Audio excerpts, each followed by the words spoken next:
garip gönlüme gel coş eyleyip,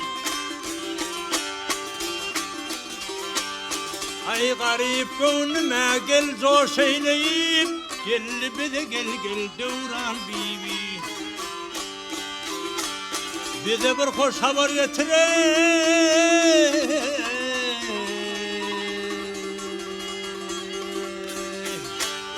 Deli gönlüm coşur bibi.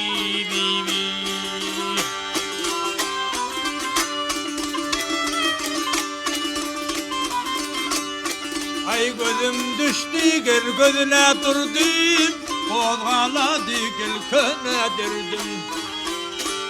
Ay kozgaladı gel könedirdim. Dünyada köp güzel gördüm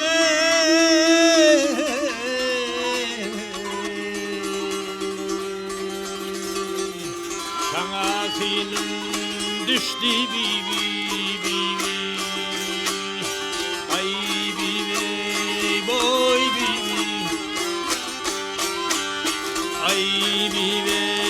Can bibi.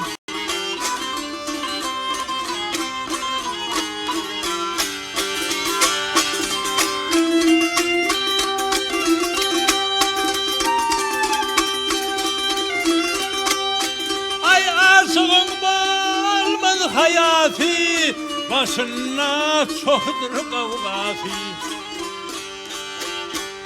Başına çoktur kavgası. Mevcuran ışın deryası,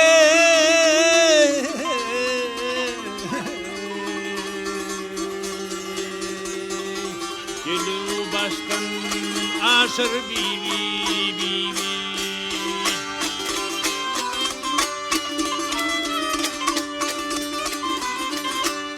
Aşık çağlı gel sensin zarim, bağda bitiye gel ekmeğin arım. Bağda bitiye gel ekmeğin arım. Sensin benim yok kararım.